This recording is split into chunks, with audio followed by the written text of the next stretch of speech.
Magandang araw po sa ating lahat. Welcome po sa panibagong episode ng ating Boss Kita Podcast. Sa mga hindi pa po nakakaalam, bakit Boss Kita? Simula po nung ako ay maging sundalo, maging pulis, maging congressman at hanggang ngayon, itinalaga ko na po ang aking sarili bilang tunay na public servant. Ang tunay po na public servant ay laging nasa ilalim ng kanyang mga pinaglilingkuran. Wala po tayong pinipili, wala tayong kinikilingan, tanging panig lamang ng ating mga kababayan ang ating pinipili at pinapahalagahan. Ako po ang inyong lingkod, Colonel Bosita. Dito po sa Boss Kita Podcast, hindi lamang po mga reklamo ng ating mga kapatid na motorista ang ating binibigyan ng pansin at atensyon. Tinatanggap din po natin at binibigyan ng atensyon ang reklamo ng iba pa nating mga kababayan.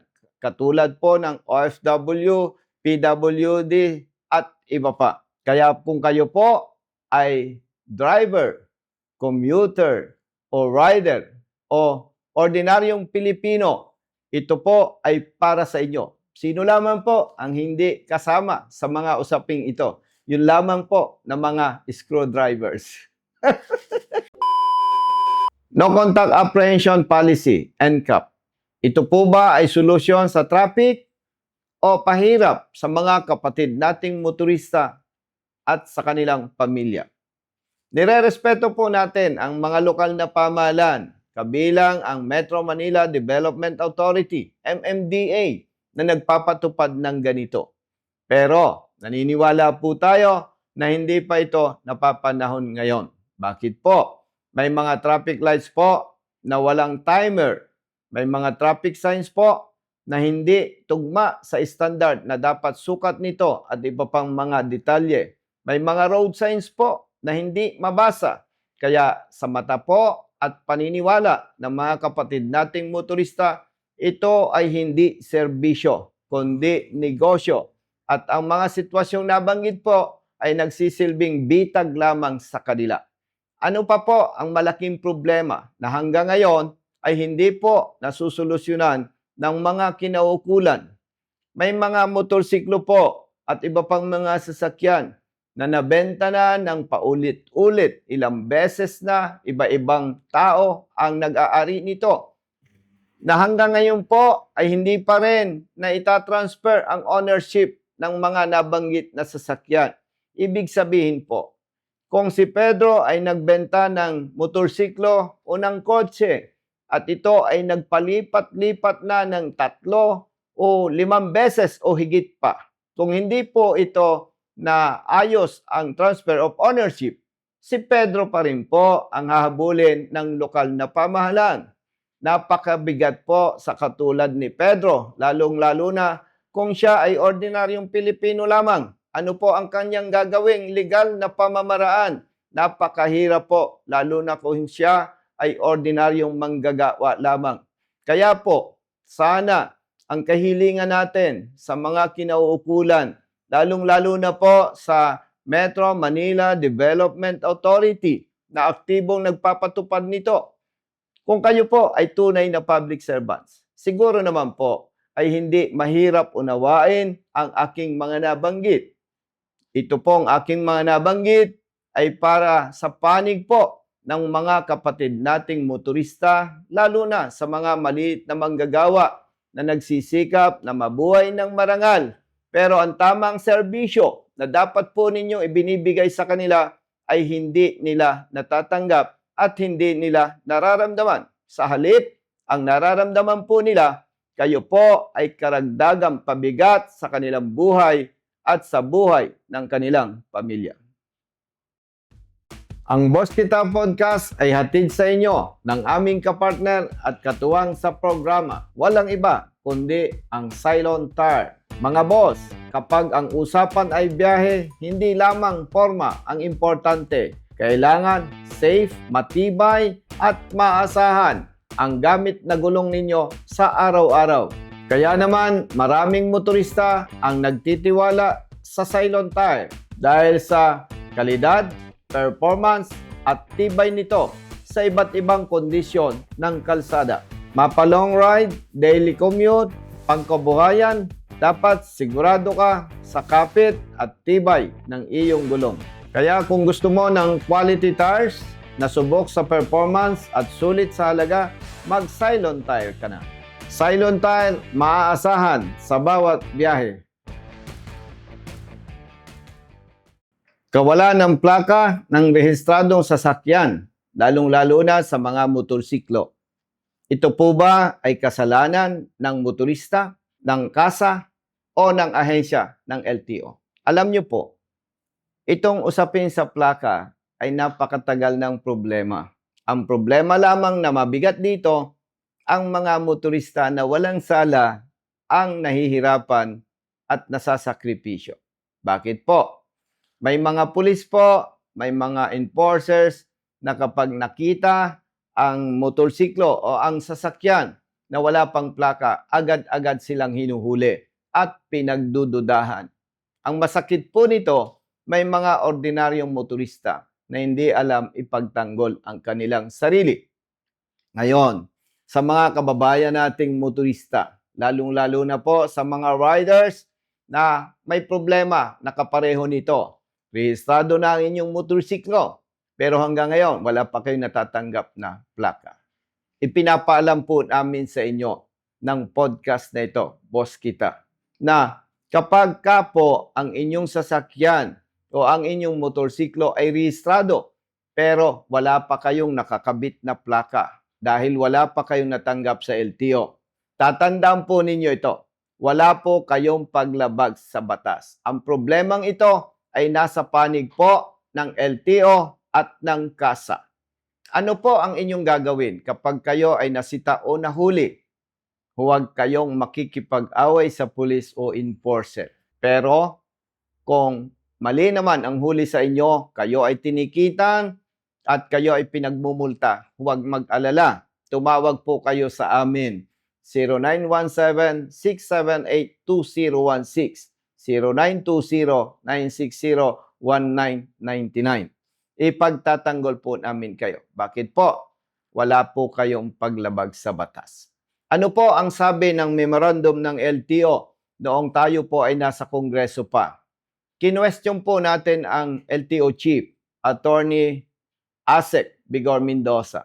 Ang sabi po natin noon, bakit ang problema ng plaka ay ipinababalikat sa mga motorista? Wala pang plaka ang rider, wala pang plaka ang motorista o ang car owner. Kapag nagkabit ng improvised plate, sila pang hinuhuli. Samantalang dapat ito ay ipinagkakaloob ng LTO. Kaya lilinawin ko po, huwag kayong mag-alala. Kapag wala pang plaka ang inyong rehistradong sasakyan, tumawag lamang po kayo sa amin. At kayo po ay aming ipagtatanggol at poprotektahan dito sa sistema na dapat hindi kayo nasasakripisyo. Sa lumabas na memorandum po ng LTO, kapag wala pang plaka ang inyong motorsiklo, ang inyong sasakyan, ang dapat lamang pong gawin ng pulis o ng enforcer, picturan ang inyong ORCR at ang inyong lisensya. Hindi po kayo agad-agad maaring tikitan. Dapat po i-report muna ang pinaghihinalaan na inyong violation. At kapag na-verify na kayo ay nakatanggap na ng plaka pero hindi ninyo na ikabit sa anumang dahilan, doon pa lamang po kayo papatawan ng kaukulang multa. Sa mga kasa naman po, paulit-ulit na naming napatunayan ito. Nasa inyo na ang plaka pero hindi pa ninyo ibinibigay sa mga rider o sa mga car owner. Kung ano man ang dahilan, yan po ay mali. Pero kausap po natin nung isang araw lamang ang LTO Chief, Assistant Secretary Marcos Lacanilao. Magre-report lamang tayo sa kanila at tinitiyak po niya na papatawa ng parusa ang kasa. Sa LTO naman po, particular sa mga district offices at regional offices, pakiayos po ang inyong trabaho. Bakit po? May mga motorcycle riders po na nagre-renew ng kanilang motorsiklo. Sabi po ng Testing Emission Center personnel, kailangan ikabit muna ang plaka ng kanilang sasakyan dahil available na.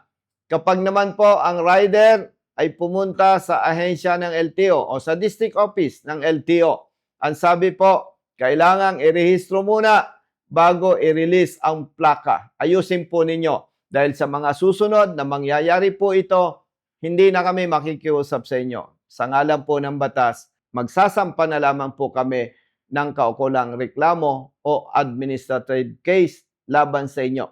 Paglilinaw po sa lahat, lalong-lalo na po sa mga kapatid nating pulis, mga enforcers at district officers ng LTO. Hindi po kami naghahanap ng away. Wala po kaming mapapakinabang dyan. Ang gusto lamang po namin, protektahan ang mga disiplinado at marunong sumunod na mga motorista. Kaya po, ginagawa namin ito. Ayaw po namin na mag-away-away tayo. Kaya, pakiusap po, ayusin po ninyo ang inyong trabaho at ang inyong serbisyo. May mga kapatid po tayong rider o driver na nagtatanong, Colonel Busita, legal po ba ang aming ginagawang pag-video o pag-picture sa pulis kapag kami ay hinuhuli? Pag-usapan po natin ito. Hindi po labag sa batas ang pagbibideo o pagpipicture ng pulis o ng enforcer kapag ang motorista ay hinuhuli. Bakit po? Ang ginagawa po ng pulis o ng enforcer na panghuhuli ay pagpapatupad ng batas. Ito ay kanyang tungkulin. Ito ay hindi personal na gawain. Kaya wala po kayong paglabag sa batas. Pero kung nakikita naman po ninyo na tama ang ginagawa ng pulis o ng enforcer, makakabuti po na huwag na lamang kayong mag-video o mag-picture dahil ito po ay parang nakaka-insulto sa kanila. Parang hinahamon ninyo sila at parang ipinakikita ninyo na mas magaling po kayo. At kung sakali naman na nakikita ninyo na mali ang ginagawa ng pulis o ng enforcer, tama po kayo, makakabuti na mag-video o mag-picture kayo. At sa mga kapatid naman nating pulis, huwag ninyong pagbawalan ang pagbibideo o pagpipicture ng sino mang motorista na inyong hinuhuli dahil ang inyo pong ginagawa ay serbisyo, paglilingkod bilang mga public servants. May mga enforcer po, may mga pulis na nagagalit kapag sila ay binibideo at pinipicturean. Bakit po? Maaring ang iba sa kanila ay hindi sigurado na tama ang kanilang ginagawa, kaya sila ay natatakot. Para po maiwasan yan, para sa mga kapatid nating pulis at mga enforcer, alamin po ninyo at ipatupad ninyo ng tama ang batas o ang ordinansa para kung sakali naman na mag-video at mag-picture ang motorista na inyong hinuhuli, wala kayong dapat ipag-alala. Dahil matalino at magaling ang ating mga kababayan. Alam po nila ang tama o mali na inyong ginagawa. Sa ngalan po ng Rider Safety Advocates of the Philippines, RSAP, Road Safety Advocates of the Philippines, RSAP, at ng Real Service Advocates of the Philippines, RSAP. Mga kapatid na motorista, mga driver, mga rider, kapag dumanas po kayo ng pang-abuso at maling pagpapatupad ng batas, huwag po kayong mag-alala. Tumawag po kayo sa amin, 0917-678-2016, 0920-960-1999. Kapag tama po kayo, ipagtatanggol po namin kayo. At kapag may mumultahan at mali ang huli sa inyo, kami po ang magmumulta. Bakit po? Hindi po namin ipinapayo na mag-contest ang driver o rider kapag mali ang huli sa inyo. Bakit po? Halimbawa po, ang inyong mumultahan sa maling huli ay 500 pesos. Kapag nag-contest po kayo, magpapile kayo ng contest ng inyong complaint. Absent kayo sa trabaho. Mag-i-schedule po ng hearing. Absent kayo sa trabaho. Mag-i-schedule po ng release ng resolution. Absent po kayo sa trabaho. Kung 600 pesos po per day ang inyong sweldo, idagdag pa natin ang abala at ibang gastusin. Sabihin po natin 800 pesos. So, 3 araw po kayong absent. Magkano po yan? 2,400 pesos. Nag-contest kayo dahil ayaw ninyong magbayad ng 500 piso na multa sa maling panghuhuli. Pero ang mawawala sa inyo, more than 2,000 pesos. At kapag nanalo kayo sa contest, kansilado lamang po ang huli at hindi papatawan ng parusa ang pulis o ang enforcer na nagkasala. Kaya, mas pinipili po namin ang tumulong magbigay sa inyo ng pangmulta sa maling panghuhuli. Ano naman po ang hinihingi naming kapalit? Salaysay po na notaryado. Tayo po ang nagsasampa ng kasong administratibo sa pulis o enforcer. May sarili po tayong abogado para sa mga ganitong problema na binibigyan namin ng atensyon. Kaya uulitin ko po, huwag kayong mag-alala. Nandito po kami para sa inyo. Wala po kayong babayaran. Wala po kaming hinihinging kapalit. Ginagawa lamang po namin ito bilang advokasya dahil alam po namin wala namang ibang gagawa nito para ipagtanggol at proteksyonan po kayo. Ang Boss Kita Podcast ay hatid sa inyo ng aming kapartner at katuwang sa programa. Walang iba kundi ang Cylon Tire. Mga boss, kapag ang usapan ay biyahe, hindi lamang forma ang importante. Kailangan safe, matibay at maasahan ang gamit na gulong ninyo sa araw-araw. Kaya naman maraming motorista ang nagtitiwala sa Cylon Tire dahil sa kalidad, performance at tibay nito sa iba't ibang kondisyon ng kalsada. Mapa long ride, daily commute, pangkabuhayan, dapat sigurado ka sa kapit at tibay ng iyong gulong. Kaya kung gusto mo ng quality tires na subok sa performance at sulit sa halaga, mag-Cylon Tire ka na. Cylon Tire, maaasahan sa bawat biyahe. Sa mga kapatid naman natin na driver o rider na kapag nahuli, sinasabi agad ng pulis o ng enforcer ang halaga ng inyong mumultahan at pinapipili kayo. May mga nagsasabi pa nga, ang porsyento na matatanggap ko dito ay 500 pesos. Kaya kung ibibigay mo, wala ka ng problema at hindi kita titikita. Paglilinaw po mga kapatid na motorista. Kailangan magkaisa tayo para supilin at sugpuin ang mga tiwali na katulad ng aking nabanggit. Anuman ang kondisyon, anuman ang halaga ng multa, basta mali ang pulis o ang enforcer, huwag po kayong mag-alala. Dahil ang ating opisina, ang RSAP, ay 24 oras araw-araw bukas para sa inyo.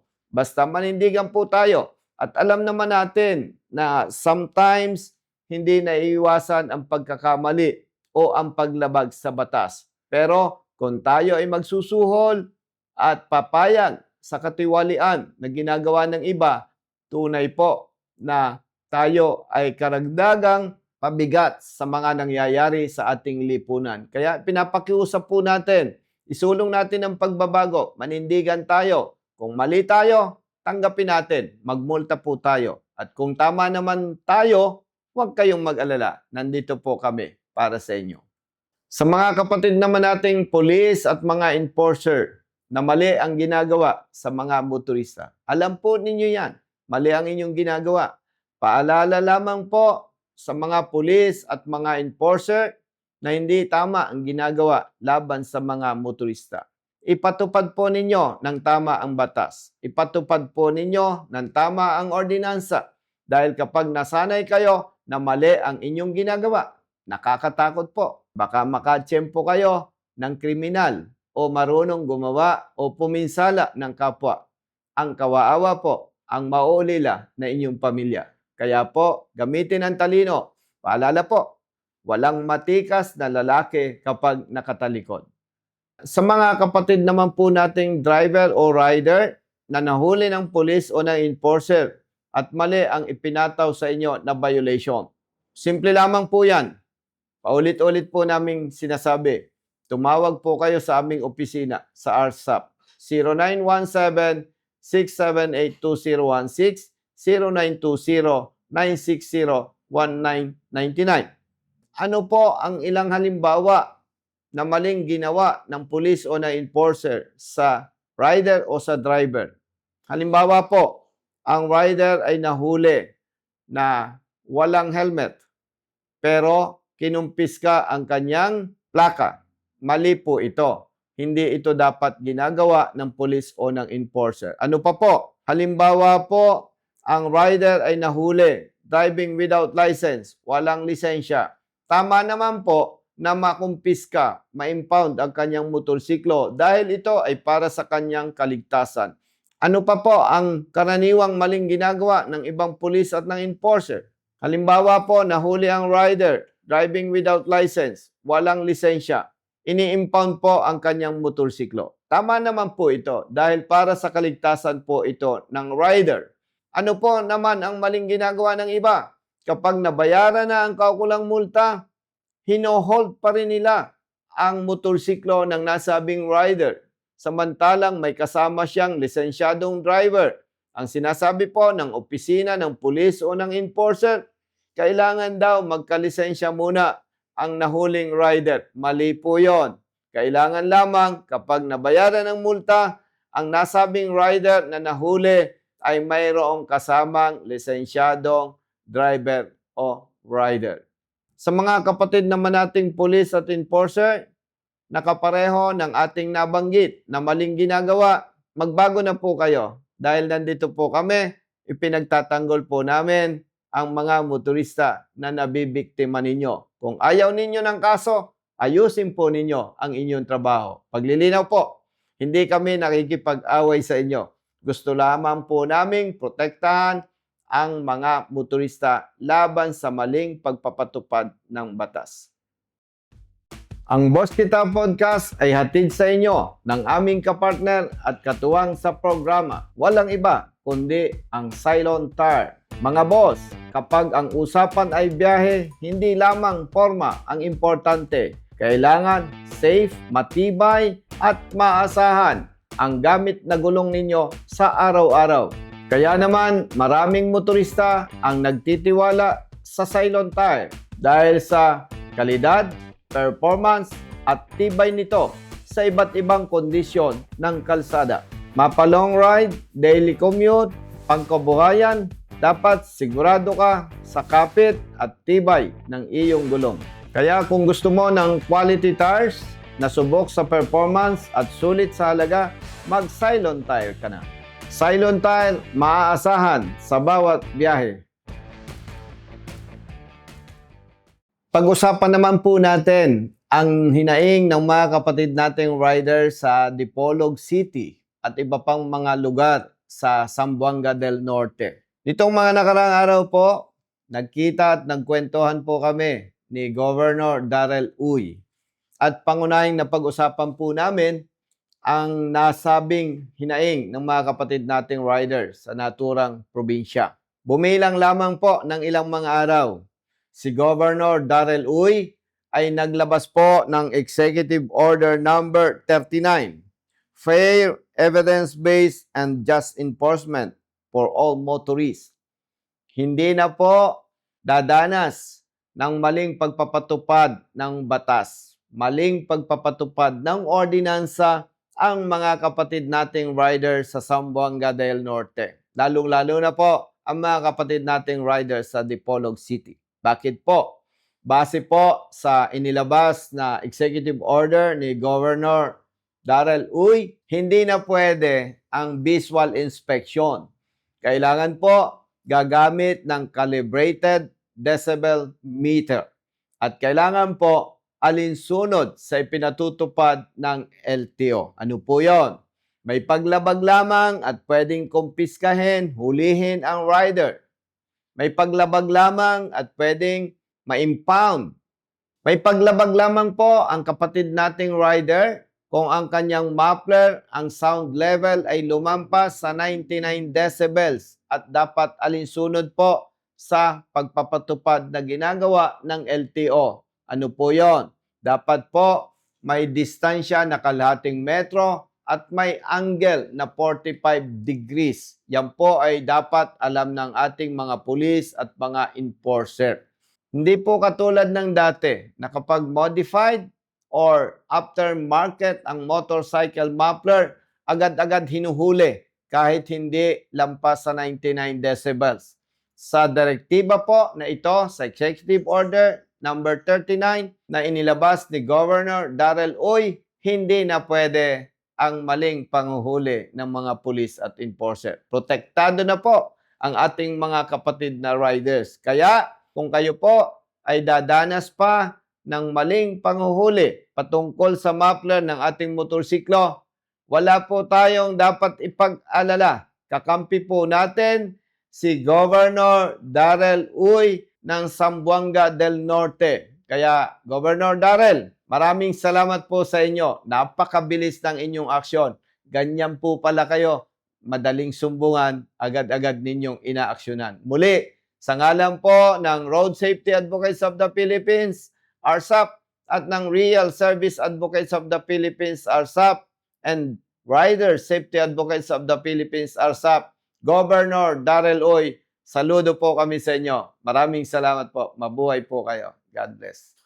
Sa mga kapatid naman nating riders na dumadaing sa lokal na pamahalaan ng Valenzuela City, dahil kapag aftermarket ang muffler, kahit pasado ang sound level nito, hinuhuli at ini-impound. Kahit pasado ang sound level, hinuhuli at tinitikitan. Kung maalala po ninyo, ang isang insidente na nag-viral, ano po ang sabi ng enforcer ng Valenzuela City? Susukatin ang sound level, kapag pasado, titikitan lamang, hindi impound. Bakit niya po sinabi yon? Dahil daw po, ang muffler ng motorsiklo ng ating kapatid na rider ay aftermarket. Simula po noon, parang nanahimik po ang Valenzuela City kaugnay dito sa nasabing hinaing ng mga kapatid nating riders. Ganun pa man po, sumulat po tayo. Nagpadala po tayo ng letter kay Honorable Mayor Wes Gatchalian at hinihiling po natin ripasuhin at kung maaari ayusin at gawing aligned ang kanilang ordinansa sa pinatutupad ng LTO.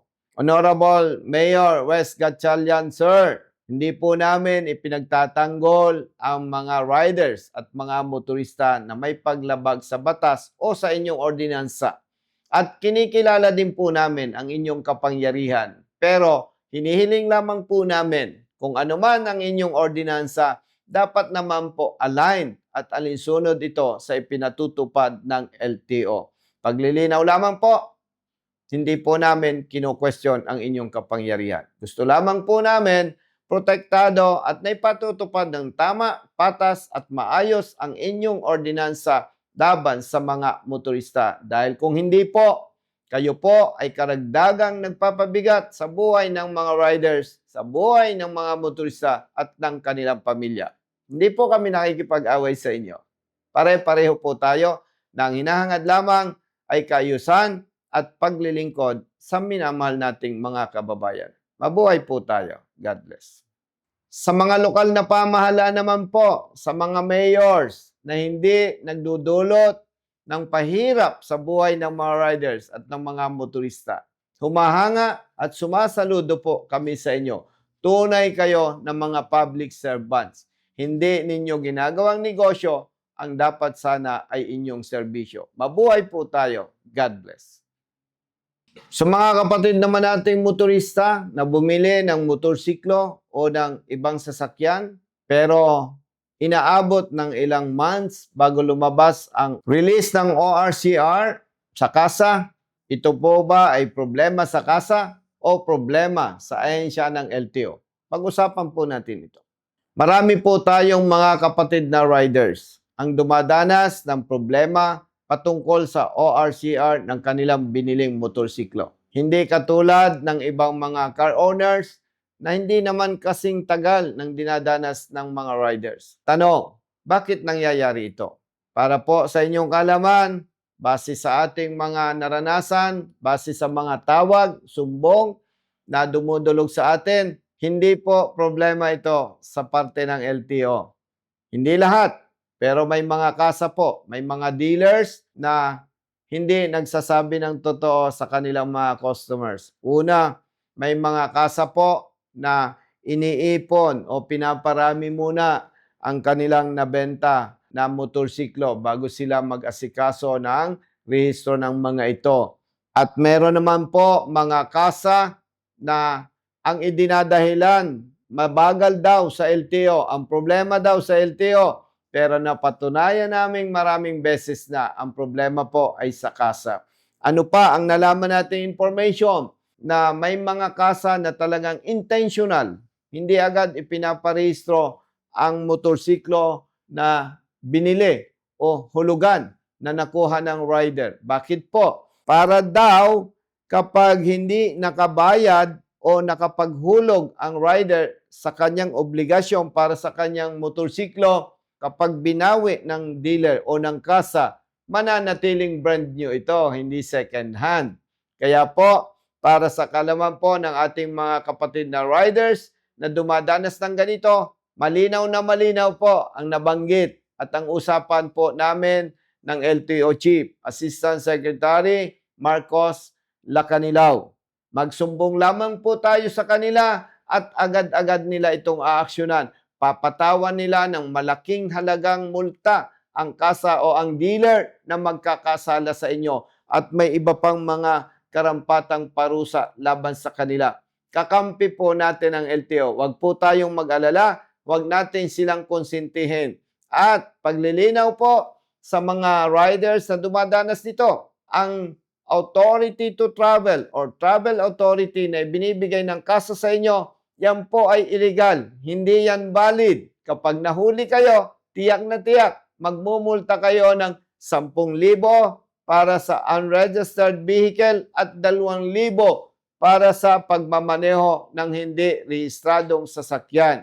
Kaya bago po ninyo danasin ang panghuhuli at malaking multa na ipapataw sa inyo ng LTO, magsumbong na po tayo sa kanila at ating aksyonan. Sama-sama nating supilin at pigilan ang mga kasa na abusado at hindi ginagawa ang tama para sa kanilang mga customers. Yun lamang po. Maraming salamat. God bless. Sa mga kasa naman po na pabaya at doon naman sa talagang intentional na hindi ginagampanan ng tama ang kanilang obligasyon sa kanilang mga customers, pasensya na po. Nandito kami, nandito ang RSAP, handa kaming tumulong na walang hinihinging kapalit. Aaksyonan po namin ang mga sumbong at kayo po ay aming irereklamo sa LTO para po mapigilan at masupil kayo sa mali ninyong ginagawa. Bakit po kami ay ganito kasinsero? Ang mga kapatid po nating riders ay nagsisikap na magkaroon ng motorsiklo para magamit na panghanap buhay. Pero sa halip na magamit nila ng maayos sa kanilang hanap buhay, ay kayo pa po ang karagdagang pabigat sa kanila. At syempre, nadadamay po ang kanilang minamahal na pamilya. Kaya po, kung hindi kayo magbabago, hindi po rin kami magbabago para magsampa ng reklamo laban sa inyo.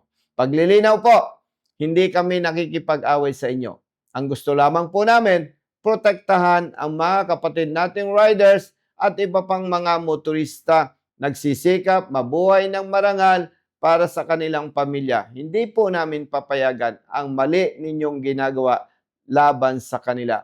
Pabigat po kayo. At sa mga kasa naman po, sa mga dealers na ginagampanan ng tama ang kanilang obligasyon sa kanilang mga customers, saludo po kami sa inyo. Napakagaling po ninyo. Sana tularan po kayo ng iba. Mabuhay po tayo. God bless.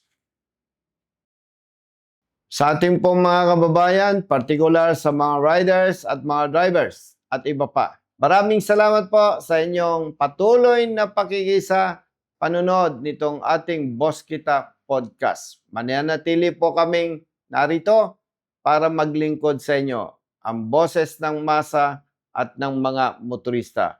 Boss Kita podcast. Mabuhay po tayo. God bless.